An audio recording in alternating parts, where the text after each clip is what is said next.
Brought to you by Vigor, co-powered by Sensodyne and Vimal. ಬಾಯಲ್ಲಿ ಹೇಳಿ ಕೇಸರಿ.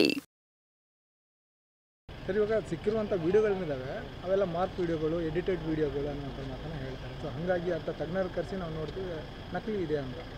ನೋಡಿ, ನಕಲಿ ಅಸಲಿ ಅನ್ನೋದಕ್ಕಿಂತ ಇವತ್ತು ಇಡೀ ದೇಶ ತಲೆ ತಗ್ಸುವಂಥ ಒಂದು ರೀತಿ. ಯಾಕೆಂದರೆ ಇದರಲ್ಲಿ ಮಾಜಿ ಪ್ರಧಾನಮಂತ್ರಿಗಳ ಕುಟುಂಬ, ಅದರಲ್ಲೂ ಒಬ್ಬ ಸಂಸತ್ ಸದಸ್ಯರು, ಹಾಲಿ ಸಂಸತ್ ಸದಸ್ಯರು, NDA ಅಭ್ಯರ್ಥಿ,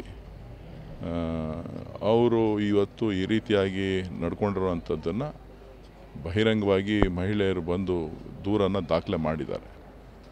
ಸೊ ಇವತ್ತು ಯಾವ ರೀತಿ ಇದನ್ನು ಸಮಜಾಯಿಸಿ ನೀಡಬೇಕು ಅಂತಕ್ಕಂಥದ್ದು ಕೂಡ ಇದು ಇಡೀ ಕರ್ನಾಟಕದ ಕನ್ನಡಿಗರಿಗೆ, ಕರ್ನಾಟಕದ ದೇವೇಗೌಡರು ಕುಟುಂಬಕ್ಕೆ ಎಷ್ಟು ಅವಮಾನನೋ ಕರ್ನಾಟಕಕ್ಕೂ ಕೂಡ ಅಷ್ಟೇ ಅವಮಾನ. ಸೊ ಇದನ್ನು ನಿಷ್ಪಕ್ಷವಾದಂಥ ತನಿಖೆ ಆಗಬೇಕು. ಅದಕ್ಕಿಂತ ಮುಖ್ಯವಾಗಿ ಸಂತ್ರಸ್ತೆಯರು ಯಾರಿದ್ದಾರೆ ಅವರಿಗೆ ರಕ್ಷಣೆ ಸಿಗಬೇಕು, ಅವರಿಗೆ ಒಂದು ನ್ಯಾಯ ಒದಗಿಸುವಂಥ ಕೆಲಸ ಇವತ್ತು ಸರ್ಕಾರದಿಂದ ಮತ್ತು ಮಾನವ ಹಕ್ಕುಗಳ ಆಯೋಗ ಇರ್ಬೋದು, ಮಹಿಳಾ ಆಯೋಗ ಇರ್ಬೋದು, ನ್ಯಾಯಾಲಯಗಳಿರ್ಬೋದು, ಇವೆಲ್ಲವೂ ಕೂಡ ಅವರಿಗೆ ರಕ್ಷಣೆ ಕೊಡುವಂಥ ಕೆಲಸವನ್ನು ಮಾಡಬೇಕು ಅಂತಕ್ಕಂಥದ್ದು. ಇದು ಬಹುಶಃ ಹಿಂದೇನೂ ಆಗಿಲ್ಲ ಅಂತ ಕಾಣಿಸ್ತದೆ, ನಾವು ಕೇಳಿಲ್ಲ, ಮುಂದೇನೂ ಆಗುತ್ತೋ ಇಲ್ಲೋ ಗೊತ್ತಿಲ್ಲ.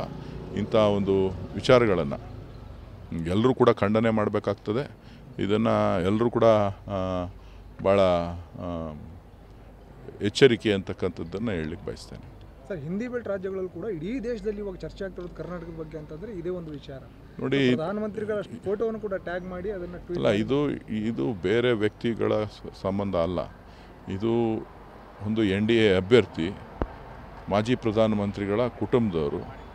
ಸೊ ಇದು ಹಿಂದೆನೇ ಗೊತ್ತಿತ್ತು ಅಂಥೇಳಿ ಕೆಲವು ಮಾಧ್ಯಮಗಳಲ್ಲಿ ವರದಿಗಳು ಬರ್ತಾ ಇದೆ.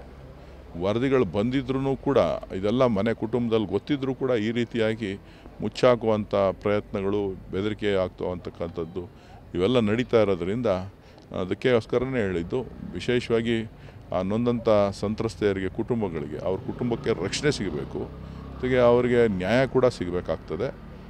ಇದು ಯಾವ ರೀತಿ ರಕ್ಷಣೆಯನ್ನು ಎಲ್ರಿಗೂ ಕೂಡ ಮಾಜಿ ಪ್ರಧಾನಮಂತ್ರಿಗಳು ಎಲ್ಲರಿಗೂ ಕೂಡ ಸಾಕಷ್ಟು ಸಲಹೆಗಳನ್ನು ಕೊಡ್ತಾರೆ, ಮಾರ್ಗದರ್ಶನಗಳನ್ನು ನೀಡ್ತಾರೆ. ಇದಕ್ಕೆ ಯಾವ ರೀತಿ ಸರ್ಕಾರಕ್ಕೆ ಮಾರ್ಗದರ್ಶನ ನೀಡ್ತಾರೆ, ಆ ಕುಟುಂಬಗಳಿಗೆ ಯಾವ ರೀತಿ ಮಾರ್ಗದರ್ಶನ ನೀಡ್ತಾರೆ ಅಂತಕ್ಕಂಥದ್ದು ಭಾಳ ಪ್ರಮುಖವಾದಂಥ ವಿಚಾರ. ಕುಮಾರಸ್ವಾಮಿ ಹೇಳಿದ್ದಾರೆ, HD ರೇವಣ್ಣವ್ರ ಕುಟುಂಬ ನಮ್ಮ ಕುಟುಂಬ ಒಂದೇ ಅಲ್ಲ ಅಂತ ಹೇಳ್ತಾರೆ. ಚರ್ಚೆ ಮಾಡಿದ್ದೀವಿ ನಾವು. ನೋಡಿ, ಅವರು ಬೇಕಾದಾಗ ಒಂದು ಅನ್ನೋದು, ಬೇಡದಿದ್ದಾಗ ಇನ್ನೊಂದು ಅನ್ನೋದಲ್ಲ. ಈ ಕುಟುಂಬ ಮಾಜಿ ಪ್ರಧಾನಮಂತ್ರಿಗಳ ಕುಟುಂಬ.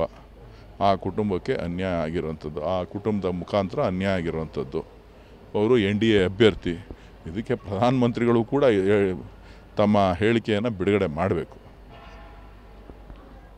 Brought to you by Vigor, co-powered by Sensodyne and Vimal. ಬಾಯಲ್ಲಿ ಹೇಳಿ ಕೇಸರಿ.